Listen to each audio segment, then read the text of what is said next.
ನಿನ್ನೆ ಚಿಕ್ಕಬಳ್ಳಾಪುರದಲ್ಲಿ ನಡೆದಿರತಕ್ಕಂಥ ಘಟನೆ ಏನಿದೆ, ನಾನು ರಾಜ್ಯದ ನನ್ನ ಕಾರ್ಯಕರ್ತರಿಗೆ ಹೇಳಲಿಕ್ಕೆ ಬಯಸ್ತೇನೆ. ಪ್ರಚೋದನಾಕಾರಿ ಹೇಳಿಕೆಗಳಿಗೆ ಉದ್ರೇಕಕ್ಕೆ ಒಳಗಾಗಬೇಡಿ. ಇದು ಒಂದು ಗುಂಪೇ ಇದೆ, ಉದ್ರೇಕಕ್ಕೆ ಒಳಪಡಿಸಿ ಅವರ ರಾಜಕೀಯ ಬೇಳೆ ಬೇಯಿಸ್ಕೋಬೇಕು ಅಂತ ಹೇಳಿ ನನ್ನ ಬಗ್ಗೆ ಟೀಕೆ ಇವತ್ತು ಹೊಸದಾಗಿ ಬಂದಿಲ್ಲ. ನಮ್ಮ ಕುಟುಂಬದ ಬಗ್ಗೆ, ದೇವೇಗೌಡರ ಬಗ್ಗೆ ಇದೇನು ಹೊಸದಾಗಿ ಟೀಕೆ ಮಾಡ್ತಕ್ಕಂಥದ್ದಲ್ಲ. ಇದು ನಡೀತಾ ಇದೆ, 50-60 ವರ್ಷಗಳಿಂದ ನಡೀತಾ ಇದೆ. ಅದರಿಂದ ನನ್ನ ಕಾರ್ಯಕರ್ತರಿಗೆ ನಮ್ಮ ನಾಡಿನ ಸಂಸ್ಕೃತಿ ಒಂದೊಂದು ಬಾರಿ ಈ ತರ ಪ್ರಚೋದನಕಾರಿ ಘಟನೆಗಳಿಂದ ನೀವೇನು ಉದ್ರೇಕಕ್ಕೆ ಒಳಗಾಗ್ತೀರಿ, ಅದು ನಮ್ಮ ಸಂಸ್ಕೃತಿ ಅಲ್ಲ. ಚಪ್ಪಲಿ ತೂರ್ತಕ್ಕಂಥದ್ದು, ಯಾವುದೇ ರೀತಿಯಲ್ಲಿ ಧಿಕ್ಕಾರಕ್ಕೆ ಹೋಗೋದು ಬೇಕಿಲ್ಲ. ಜನ ತೀರ್ಮಾನ ಮಾಡ್ತಾರೆ. ದಯವಿಟ್ಟು ಯಾವುದೇ ಕಾರಣಕ್ಕೂ ಇಂಥ ಪ್ರಚೋದನಕಾರಿ ವಿಷಯಗಳು ಬಂದಾಗ ನೀವು ಉದ್ರೇಕದಲ್ಲಿ ಯಾವುದೇ ರೀತಿಯಲ್ಲಿ ಸಮಾಜದಲ್ಲಿ ಒಂದು ಅಶಾಂತಿಯ ವಾತಾವರಣಕ್ಕೆ ಅವಕಾಶ ಕೊಡಬೇಡಿ. ಅದು ಏನೋ ನಿನ್ನೆ ನಡೆದಂಥ ಘಟನೆ ಏನಿದೆ, ನನ್ನ ಕಾರ್ಯಕರ್ತರಿಗೆ ಮತ್ತೊಮ್ಮೆ ಮನವಿ ಮಾಡೋದು ನಮ್ಮ ಮಾಧ್ಯಮದ ಮುಖಾಂತರ, ಇಂಥ ಒಂದು ಸಂದರ್ಭಗಳಲ್ಲಿ ನೀವು ಸ್ವಲ್ಪ ಮಾನಸಿಕವಾಗಿ ಒಂದು ಒಳ್ಳೆಯ ರೀತಿಯಲ್ಲಿ, ಶಾಂತ ರೀತಿಯಲ್ಲಿ, ಸಮಚಿತ್ತ ಭಾವದಿಂದ ಇವತ್ತು ತಾವು ಇಂಥ ವಿಷಯಗಳ ಸಂದರ್ಭದಲ್ಲಿ ನಿಮ್ಮ ನಡವಳಿಕೆ ಇರಬೇಕು ಅಂತಕ್ಕಂಥದ್ದನ್ನ ನಾನು ಎಲ್ಲಾ ಕಾರ್ಯಕರ್ತರಿಗೆ ಮನವಿ ಮಾಡ್ತೀನಿ. ಬಿಡದಿಯಲ್ಲಿ ನಡೀತಾ ಇರತಕ್ಕಂಥ ಅಲ್ಲಿಯ ರೈತರ ಪ್ರತಿಭಟನೆ, ಯಾವೊಂದು ಭೂಸ್ವಾಧೀನ ಪ್ರಕ್ರಿಯೆಗಳಿಗೆ ಚಾಲನೆ ಕೊಡ್ತಕ್ಕಂಥ ತೀರ್ಮಾನ ಸರ್ಕಾರದಲ್ಲಿ ಏನು ಮಾಡ್ಕೊಂಡು ಹೊರಟಿದ್ದಾರೆ, ಅದರ ವಿರುದ್ಧ ಸುಮಾರು 475 ದಿನಗಳಾಗಿದೆ. ನಿರಂತರವಾಗಿ ಆ ಭಾಗದ ಹೆಣ್ಣು ಮಕ್ಕಳು, ಯುವಕರು ದೊಡ್ಡ ಮಟ್ಟದ ಹೋರಾಟ ಏನು ನಡೆಸ್ತಾ ಇದ್ದಾರೆ. ಇದು ಅಂತಿಮವಾಗಿ ನ್ಯಾಯಾಲಯದಲ್ಲೇ ತೀರ್ಮಾನಗಳಾಗಬೇಕಾಗ್ತದೆ. ಯಾಕಂದ್ರೆ ಈ ಸರ್ಕಾರ ಆ ಭಾಗದ ಜನರ ಭಾವನೆಗಳ ಜೊತೆ ಚೆಲ್ಲಾಟ ಆಡ್ತಿದ್ದಾರೆ. ಅವರಲ್ಲಿ ಏನೋ ಒಂದು ಪ್ರತಿಷ್ಠೆ ಇಟ್ಕೊಂಡು ಹೊರಟಿದ್ದಾರೆ. ಪ್ರತಿಷ್ಠೆ ಅನ್ನೋದಕ್ಕಿಂತ ಹೆಚ್ಚಾಗಿ ಅಲ್ಲಿ ಸಾವಿರಾರು ಕೋಟಿಯ ಅಕ್ರಮಗಳು ಈಗಾಗಲೇ ಅದಕ್ಕೆ ಬಾಗಿಲೇನು ತೆಗೆದು ಮಾಡಿದ್ದಾರೆ. ಅವರಿಗೆ ಟೌನ್ಶಿಪ್ಗಿಂತ ಹೆಚ್ಚಾಗಿ ಆ ಟೌನ್ಶಿಪ್ನ ಹೆಸರಿನಲ್ಲಿ ಯಾವ ರೀತಿ ಹಣ ಸಂಗ್ರಹಿಸಬಹುದು ಅಂತಕ್ಕಂಥದ್ದು ಅವರಿಗಿರ್ತಕ್ಕಂಥ ಆಲೋಚನೆಗಳು. ಅದರಿಂದ ನಾಡಿನಲ್ಲಿ ಹಲವಾರು ರೀತಿಯ ಪ್ರತಿಭಟನೆಗಳು ಹಲವಾರು ಭಾಗದಿಂದ ಬಂದು ಅವರಿಗೆ ಬೆಂಬಲ ಕೊಟ್ಟಂಥದ್ದು, ರೈತ ಮುಖಂಡರುಗಳು ಬಂದು ಬೆಂಬಲ ಕೊಟ್ಟಿರ್ತಕ್ಕಂಥದ್ದು, ಪಕ್ಷಗಳು ಬೆಂಬಲ ಕೊಟ್ಟಿರ್ತಕ್ಕಂಥದ್ದು, ವಿರೋಧ ಪಕ್ಷಗಳು, ಇದೆಲ್ಲದರ ಮಧ್ಯೆಯೂ ಯಾವುದೇ ಕಾರಣಕ್ಕೂ ನಾವು ನಿಲ್ಲಿಸೋದಿಲ್ಲ ಅಂತಕ್ಕಂಥ ಒಂದು ಉದ್ದಟತನ ಏನಿದೆ. ಅಂತಿಮವಾಗಿ ವಿಷಯಗಳು ನ್ಯಾಯಾಲಯದಲ್ಲಿ ಕೆಲವು ತೀರ್ಮಾನಗಳನ್ನು ನ್ಯಾಯ ದೊರಕಿಸಲಿಕ್ಕೆ ಹೋಗಬೇಕಾಗ್ತದೆ. ಆ ನಿಟ್ಟಿನಲ್ಲಿ ಏನು ನಮ್ಮ ಮುಂದಿನ ಕ್ರಮ ತೆಗೆದುಕೋಬೇಕಾಗ್ತದೆ ಆ ರೈತರ ಪರವಾಗಿ, ಅದರ ಬಗ್ಗೆ ಚಿಂತನೆ ನಡೆಸಿದ್ದೇವೆ. ಅಷ್ಟೇ ಅಲ್ಲ, ಒಂದು ರಾಜ್ಯದ ಹಲವಾರು ಭಾಗದಲ್ಲಿ ಈ ಒಂದು ಭೂಸ್ವಾಧೀನ ಪ್ರಕ್ರಿಯೆಗಳ ವಿಷಯದಲ್ಲಿ ಕೆಲವು ಪ್ರತಿಭಟನೆಗಳು ನಡೀತಾ ಇರತಕ್ಕಂಥದ್ದು ಗಮನಿಸಿದ್ದೇನೆ. ಇವತ್ತು ಯಾವುದೇ ರೀತಿಯಲ್ಲೂ ನಮ್ಮ ಒಂದು ಒಪಿನಿಯನ್ ಇರತಕ್ಕಂಥದ್ದು, ಫಲವತ್ತಾದ ಭೂಮಿಗಳನ್ನು ಯಾವುದೇ ರೀತಿಯ ಅಭಿವೃದ್ಧಿ ಕಾರ್ಯಕ್ರಮದ ಹೆಸರಿನಲ್ಲಿ ಭೂಸ್ವಾಧೀನ ಮಾಡಿ ರೈತರುಗಳ ಬದುಕಿನ ಜೊತೆ ಚೆಲ್ಲಾಟ ಆಡೋದು ಬೇಕಾಗಿಲ್ಲ. ಎಲ್ಲಿ ನಮಗೆ ಯಾವುದೇ ರೀತಿಯ ಬೆಳೆ ಬೆಳೀಲಿಕ್ಕೆ ಸಮಸ್ಯೆಗಳಿರ್ತದೆ, ಬೆಳೆ ಬೆಳೀಲಿಕ್ಕೆ ಆಗಲ್ಲ. ಇವತ್ತು ಸರ್ಕಾರದ ಭೂಮಿಗಳೇ ಹಲವಾರು ಕಡೆ ಇದೆ. ಆ ಸರ್ಕಾರಿ ಭೂಮಿಗಳನ್ನ ಯಾರೋ ಮಧ್ಯವರ್ತಿಗಳು ಲಪಟಾಯಿಸ್ತಕ್ಕಂಥದ್ದನ್ನ ಬೆಂಬಲ ಕೊಡ್ತಕ್ಕಂಥದಕ್ಕಿಂತ ಬಿಟ್ಟು ಇವತ್ತು ಅಂತ ಒಂದು ಭಾಗದಲ್ಲಿ ಮಾಡಲಿಕ್ಕೆ ಅನುಕೂಲ ಇದೆ. ಅದನ್ನ ಸರ್ಕಾರಗಳು ಮಾಡಬೇಕು ಅಂತಕ್ಕಂಥದ್ದು ನನ್ನ ಅಭಿಪ್ರಾಯ.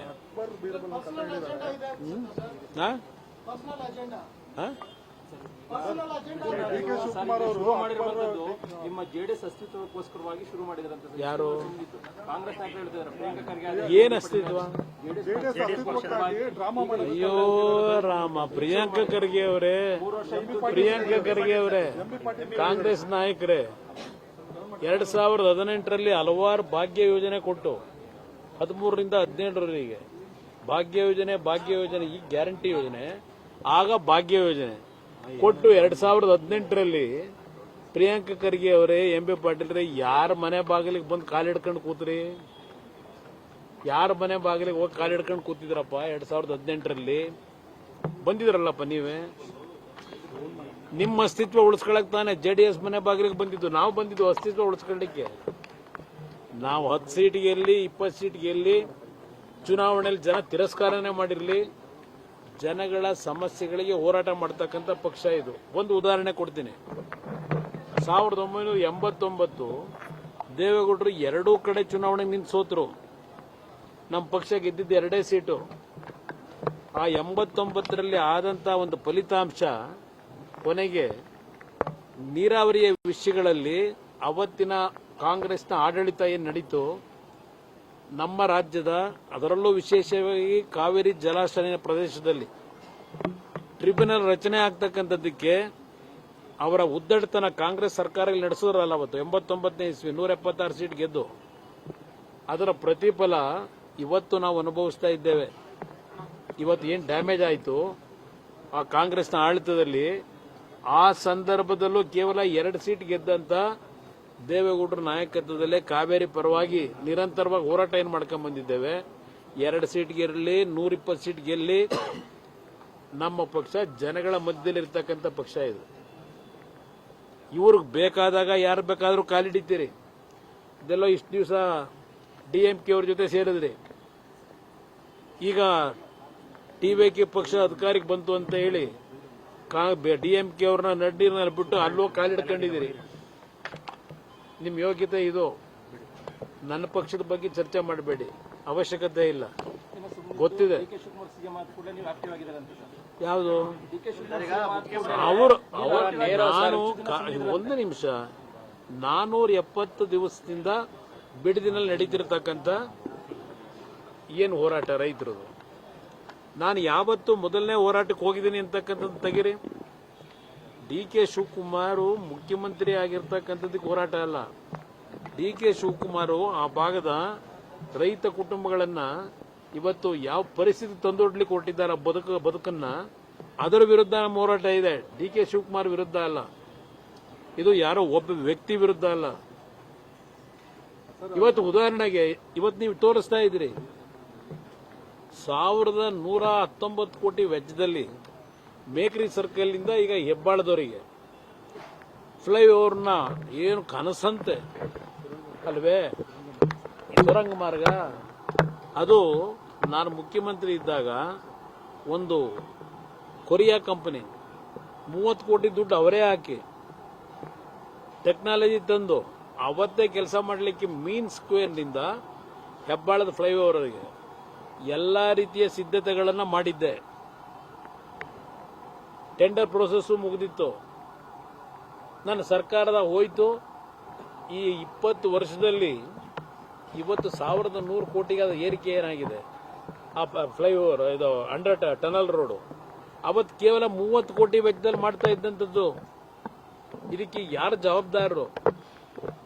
ನಾಡಿನ ಬೆಂಗಳೂರು ನಗರದಲ್ಲಿ ವಾಸ ಮಾಡತಕ್ಕಂಥ ಜನರ ತೆರಿಗೆ ದುಡ್ಡು ಇವತ್ತು ಯಾವ ರೀತಿ ಸರಿಯಾದ ಸಂದರ್ಭದಲ್ಲಿ ಸರಿಯಾದ ಕ್ರಮ ತೆಗೆದುಕೊಳ್ಳದೆ ಈ ಪರಿಸ್ಥಿತಿ ದೂಡಿದ್ದೀರಿ. ಇವತ್ತು ಆ ಟನಲ್ ರೋಡು ಅಲ್ಲಿ ಏನೇನಿದೆ ಹೇಳ್ತೀನಿ ಆಮೇಲೆ. ನಾನು ವ್ಯಕ್ತಿ ಬಗ್ಗೆ ಹೇಳಲ್ಲ, ಕೆಲಸ ಮಾಡೋದಕ್ಕೆ ನಮ್ಮ ಸಂಪೂರ್ಣ ಸಹಕಾರ ಇದೆ. ನಾಡಿನಲ್ಲಿ ಅಭಿವೃದ್ಧಿಯನ್ನ ಪ್ರಾಮಾಣಿಕವಾಗಿ ಗುಣಾತ್ಮಕವಾಗಿ ರೈತರ ನಾಡಿನ ಜನತೆಯ ತೆರಿಗೆ ಹಣ ಏನಿದೆ ಸರಿಯಾದ ರೀತಿ ಬಳಕೆ ಮಾಡ್ಕೊಳ್ಳೋದಕ್ಕೆ ಇವತ್ತು ಸರ್ಕಾರ ಹೊರಟ್ರೆ ಸಂಪೂರ್ಣವಾದ ಬೆಂಬಲ ಇವತ್ತು ಇದೆ. ಏನು ಮುಖ್ಯಮಂತ್ರಿ ಆಗಿರೋದನ್ನ ಸಹಿಸದಲ್ಲೇ ಜನ ಕೈ ಇಸ್ಕೊಳ್ತಿದ್ದಾರೆ. ಅಯ್ಯೋ ರಾಮೇ ಹೊಟ್ಟೆ ಇಸ್ಕೊಳ್ಳೋದು ಅಲ್ವಾ, ಬರೀ ಕೈ ಇಸ್ಕೊತಾವ್ರ? ಏನು ಇವ್ರಿಗೇನು ಶಾಶ್ವತವಾ? ಇವೆಲ್ಲ ನೋಡ್ಬಿಟ್ಟಾಗಿದೆ. ಇವನ್ನೆಲ್ಲ ನೋಡಿ ಅನುಭವಿಸಿ ಆ ಚೇರ್ನಲ್ಲಿ ಕೂತ್ ಕೆಲಸ ಮಾಡಿ ಏನೋ ದೇವ್ರು ಕೊಟ್ಟಂತ ಅನುಗ್ರಹದಲ್ಲಿ ಮಾಡಿದೀವಿ ಹಿಂದೆನೂ.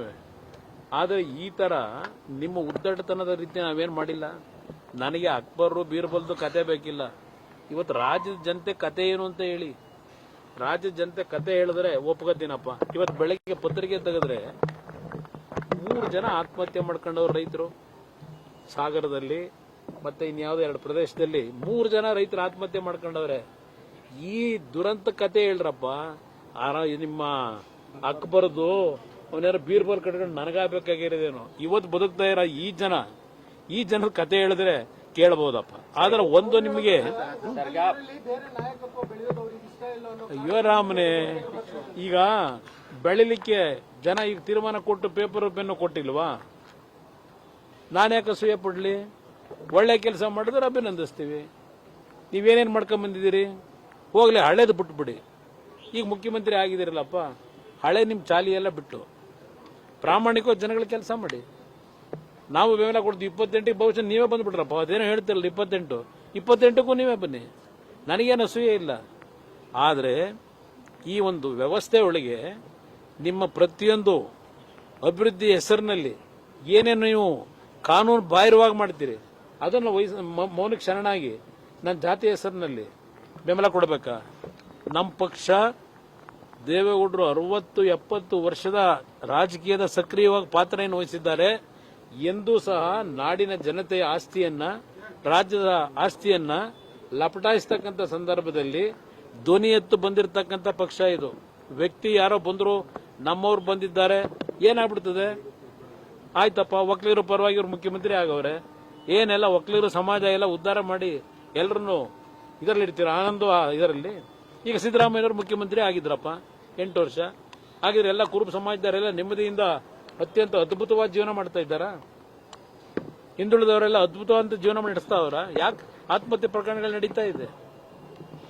ನಾನು ಅದನ್ನ ಹೇಳ್ತೀವಿ. ಇವತ್ತು ಬರಗಾಲ, ಇಲ್ಲಿ ದೊಡ್ಡದಾಗಿ ಬೋರ್ಡ್ಗಳು ಹಾಕ್ಸ್ಕೊಂಡು ಇಲ್ಲಿ ಮೆರೀತಾ ಇದ್ದೀರಿ ಬೆಂಗಳೂರೊಳಗೀಗ. ಇಲ್ಲಿ ಬೆಂಗಳೂರನ್ನ ಯಾಕೆ ಉಪಯೋಗ ಮಾಡ್ತಾ ಇದ್ದೀರಿ? ಇವತ್ತು ಬೆಂಗಳೂರು ಇಂಥ ಪರಿಸ್ಥಿತಿಗೆ ಬರ್ಲಿಕ್ಕೆ ಯಾರು ಕಾರಣ? ಇವತ್ತು ನಿಮ್ಮ ಆಡಳಿತಗಳು, ಅದರ ಬಗ್ಗೆ ಟೀಕೆ ಮಾಡಬಾರ್ದಾ? ನಾವು ಸಿದ್ದರಾಮಯ್ಯನವರಿದ್ದಾಗಲೂ ಟೀಕೆ ಮಾಡಿದ್ದೀವಿ, ಇನ್ನೊಬ್ಬರಿದ್ದಾಗಲೂ ಟೀಕೆ ಮಾಡಿದ್ದೇವೆ. ನಾನು ಬೇರೆಯವ್ರ ತರ ನಮ್ಮ ಪಕ್ಷ ಎಂದೂ ರಾಜಿಗೆ ಒಳಗಾಗಿಲ್ಲ. ರಾಜ್ಯದ ಸಮಸ್ಯೆಗಳು ಬಂದಾಗ, ನಾಡಿನ ಖಜಾನೆ ಲೂಟಿ ಆಗ್ತಕ್ಕಂಥ ಕೆಲಸ ಆದಾಗ ನಾವು ಯಾವುದೋ ಒಂದು ಜಾತಿಯ ವ್ಯಾಮೋಹದಲ್ಲಿ ರಾಜಕೀಯ ಮಾಡಿಲ್ಲ. ಜನತೆಯ ರಕ್ಷಣೆಗೋಸ್ಕರವಾಗಿ ವಿರೋಧ ಪಕ್ಷದಲ್ಲಿ ಕೆಲಸ ಮಾಡ್ತಾ ಇದ್ದೇವೆ. ಇದ್ರ ಜೊತೆಗೆ ಇನ್ನೊಂದು ನಾನು 2 ದಿವಸದಿಂದ ಗಮನಿಸಿದ್ದೇನೆ. ನಿನ್ನೆ ಚಿಕ್ಕಬಳ್ಳಾಪುರದಲ್ಲಿ ನಡೆದಿರತಕ್ಕಂಥ ಘಟನೆ ಏನಿದೆ, ನಾನು ರಾಜ್ಯದ ನನ್ನ ಕಾರ್ಯಕರ್ತರಿಗೆ ಹೇಳಲಿಕ್ಕೆ ಬಯಸ್ತೇನೆ, ಪ್ರಚೋದನಾಕಾರಿ ಹೇಳಿಕೆಗಳಿಗೆ ಉದ್ರೇಕಕ್ಕೆ ಒಳಗಾಗಬೇಡಿ. ಇದು ಒಂದು ಗುಂಪೇ ಇದೆ, ಉದ್ರೇಕಕ್ಕೆ ಒಳಪಡಿಸಿ ಅವರ ರಾಜಕೀಯ ಬೇಳೆ ಬೇಯಿಸ್ಕೋಬೇಕು ಅಂತ ಹೇಳಿ. ನನ್ನ ಬಗ್ಗೆ ಟೀಕೆ ಇವತ್ತು ಹೊಸದಾಗಿ ಬಂದಿಲ್ಲ. ನಮ್ಮ ಕುಟುಂಬದ ಬಗ್ಗೆ, ದೇವೇಗೌಡರ ಬಗ್ಗೆ ಇದೇನು ಹೊಸದಾಗಿ ಟೀಕೆ ಮಾಡ್ತಕ್ಕಂಥದ್ದಲ್ಲ. ಇದು ನಡೀತಾ ಇದೆ, 50-60 ವರ್ಷಗಳಿಂದ ನಡೀತಾ ಇದೆ. ಅದರಿಂದ ನನ್ನ ಕಾರ್ಯಕರ್ತರಿಗೆ ನಮ್ಮ ನಾಡಿನ ಸಂಸ್ಕೃತಿ, ಒಂದೊಂದು ಬಾರಿ ಈ ತರ ಪ್ರಚೋದನಕಾರಿ ಘಟನೆಗಳಿಂದ ನೀವೇನು ಉದ್ರೇಕಕ್ಕೆ ಒಳಗಾಗ್ತೀರಿ, ಅದು ನಮ್ಮ ಸಂಸ್ಕೃತಿ ಅಲ್ಲ. ಚಪ್ಪಲಿ ತೂರ್ತಕ್ಕಂಥದ್ದು, ಯಾವುದೇ ರೀತಿಯಲ್ಲಿ ಧಿಕ್ಕಾರಕ್ಕೆ ಹೋಗೋದು ಬೇಕಿಲ್ಲ. ಜನ ತೀರ್ಮಾನ ಮಾಡ್ತಾರೆ. ದಯವಿಟ್ಟು ಯಾವುದೇ ಕಾರಣಕ್ಕೂ ಇಂಥ ಪ್ರಚೋದನಕಾರಿ ವಿಷಯಗಳು ಬಂದಾಗ ನೀವು ಉದ್ರೇಕದಲ್ಲಿ ಯಾವುದೇ ರೀತಿಯಲ್ಲಿ ಸಮಾಜದಲ್ಲಿ ಒಂದು ಅಶಾಂತಿಯ ವಾತಾವರಣಕ್ಕೆ ಅವಕಾಶ ಕೊಡಬೇಡಿ. ಅದು ಏನೋ ನಿನ್ನೆ ನಡೆದಂಥ ಘಟನೆ ಏನಿದೆ, ನನ್ನ ಕಾರ್ಯಕರ್ತರಿಗೆ ಮತ್ತೊಮ್ಮೆ ಮನವಿ ಮಾಡೋದು ನಮ್ಮ ಮಾಧ್ಯಮದ ಮುಖಾಂತರ, ಇಂಥ ಒಂದು ಸಂದರ್ಭಗಳಲ್ಲಿ ನೀವು ಸ್ವಲ್ಪ ಮಾನಸಿಕವಾಗಿ ಒಂದು ಒಳ್ಳೆಯ ರೀತಿಯಲ್ಲಿ, ಶಾಂತ ರೀತಿಯಲ್ಲಿ, ಸಮಚಿತ್ತ ಭಾವದಿಂದ ಇವತ್ತು ತಾವು ಇಂಥ ವಿಷಯಗಳ ಸಂದರ್ಭದಲ್ಲಿ ನಿಮ್ಮ ನಡವಳಿಕೆ ಇರಬೇಕು ಅಂತಕ್ಕಂಥದ್ದನ್ನ ನಾನು ಎಲ್ಲಾ ಕಾರ್ಯಕರ್ತರಿಗೆ ಮನವಿ ಮಾಡ್ತೀನಿ.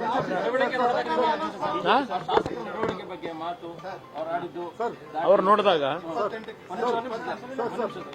ಅವರ ನಡವಳಿಕೆ ನೋಡಿದಾಗ ಕೈ ಮುಗಿಯೋಣ.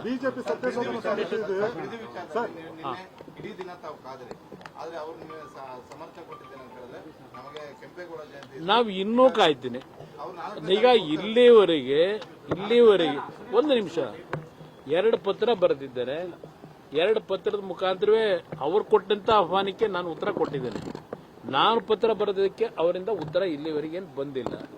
ಬಂದು ಅವರೇನಾದರೂ ಜನಗಳ ಮಧ್ಯಕ್ಕೆ ಬಂದು ರೈತರ ಜೊತೆಲಿ ಕೂತು ಚರ್ಚೆ ಮಾಡೋದಾದ್ರೆ ನಂದೇನು ಅಬ್ಜೆಕ್ಷನ್ ಇಲ್ಲ, ನಾನು ಬರ್ಲಿಕ್ಕೆ ತಯಾರಾಗಿದ್ದೇನೆ ರೈತರ ಜೊತೆ. ಆದರೆ ನೆನ್ನೆ ದಿನ ಯಾವ ರೀತಿ ಘಟನೆ ನಡೆದಿದೆಯಲ್ಲ, ಘಟನೆ ನಮಗೆ ರೆಡ್ ಅದಂತೂ ಕೆಂಪು ಔಟ. ಆ ರೆಡ್ ಝೋನ್ ಅಂದರೆ ಪಕ್ಕಪ್ಪ ಅಲ್ಲಿ ಬಂದಂತರಿಗೆ ಅವ್ರಿಗೆ ನಾನು ಇರಲ್ಲ, ಅದಕ್ಕೆಂದ್ರೆ ಕೆಲವು ಟೈಲ್ ಹೇಳ್ತಾ ಇದ್ರು, ಎಲ್ಲ ಬಂದರು ನಾವು ಕೂಲಿ ಕೆಲಸ ಮಾಡೋರು, ನಮ್ಗೆ ಯಾವ್ದು ಭೂಮಿ ಇಲ್ಲ, ಏನೋ ದುಡ್ಡು ಕೊಡ್ತೀವಿ ಅಂದ್ರು ಬಂದಿದೀವಿ, ಊಟ ಹಾಕ್ತೀವಿ ಅಂದ್ರು ಬಂದಿದೀವಿ ಅಂತ ಪಾಪ ಹೆಣ್ಮಕ್ಳು ಹೇಳ್ತಾ ಇದ್ರು. ಆ ಕೂಲಿ ಕೆಲಸ ಮಾಡೋರ್ನೆಲ್ಲ ಕರ್ಕೊಂಬಂದಲ್ಲಿ ಧಿಕ್ಕಾರ ಕೂಗ್ಸೋದು. ಅದಕ್ಕೆ ಪಾಪ ಬಂದವ್ರಿಗೆ ಬಹಳ ಜನಕ್ಕೆ ವಿಷಯವೇ ಗೊತ್ತಿಲ್ಲ. ಅಲ್ಲ 4ನೇ ತಾರೀಕು ಬರ್ತೀವಿ ಅಂತ ಹೇಳ್ತೀವಿ, ಮಳೆ ಬಂದ್ ನಾನು ಸ್ವಂತ ನನಗೆ ಆಹ್ವಾನ ಕೊಟ್ರೆ, ಅಲ್ಲಿ ರೈತರ ಸಮ್ಮುಖದಲ್ಲಿ ಆಹ್ವಾನ ಕೊಟ್ರೆ, ಯಾರು ನಿಜವಾದ ರೈತರು ಖಾತೆ ಹೋಲ್ಡರ್ಸ್ ಇದ್ದಾರೆ ಅಲ್ಲಿ ಕೂತ್ಕೊಂಡು ಚರ್ಚೆ ಮಾಡೋದಕ್ಕೆ ಈಗಲೂ ಕರೆದ್ರೆ ಅವ್ರು ಯಾವಾಗ ಕರೆದ್ರು ಅಲ್ಲಿಗೆ ಬರ್ಲಿಕ್ಕೆ ತಯಾರಿದೆ. ಸಂಶೋಧನಾ ಸಮಿತಿ ಸಭೆ ಇದರಲ್ಲಿ ವರದಿಯಲ್ಲಿ ಜೆಡಿಎಸ್ 8 ಜನ ನೋಡಿ, ನಾನೀಗ ಆಗಲೇ ಹೇಳಿದ್ದೀನಿ, ಅಡ್ಡ ಮತದಾನದ ಬಗ್ಗೆ ಯಾವುದೇ ರೀತಿಯ ಅದಕ್ಕೆ ದೊಡ್ಡ ಮಹತ್ವ ಕೊಡೋದು ಬೇಕಾಗಿಲ್ಲ, ಅದನ್ನ ಅಲ್ಲಿಗೆ ಕೈ ಬಿಡಿ ಅಂತ ಹೇಳಿ ನಾನು ಮಾರನೇ ದಿವಸಲೇ ಹೇಳಿದ್ದೇನೆ. ಅದಕ್ಕೆ ಯಾವುದೇ ರೀತಿಯ ಪ್ರತಿಕ್ರಿಯೆ ಅವಶ್ಯಕತೆ ಇಲ್ಲ.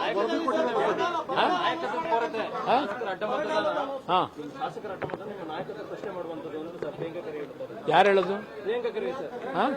ಅವರದೇ ಶಾಸಕರು ಅವ್ರ ನಾಯಕತ್ವದ ಪ್ರಶ್ನೆ ಮಾಡಿ ಅಯ್ಯೋ, ಅವ್ರ ಪಕ್ಷದಲ್ಲಿ ಏನೇನಾಗಿದೆ, ಅವ್ರ ಪಕ್ಷದಲ್ಲಿ ಏನೇನಾಗಿದೆ, ಯಾವ ಸಂದರ್ಭದಲ್ಲಿ ಏನೇನು ಚರ್ಚೆ ಕೊಟ್ಟವ್ರೆ, ಎಷ್ಟು ಜನ, ಎಷ್ಟು ವ್ಯಕ್ತಿಗಳು, ಬೇರೆ ರಾಜ್ಯದ ಬೇಡ, ಕರ್ನಾಟಕದೊಳಗೆ ಸಿದ್ದರಾಮಯ್ಯ ಮುಖ್ಯಮಂತ್ರಿ ಇದ್ದಾಗ ನಾಟಕ ನಡೀತಲ್ಲ 3 ವರ್ಷದಿಂದ, ಆಗ ಯಾರ್ಯಾರು ಏನೇನು ಹೇಳಿಕೆಗಳು ಕೊಟ್ಟರು, ಅವರಲ್ಲಿ ಎಷ್ಟು ವಿಶ್ವಾಸ ಇತ್ತು.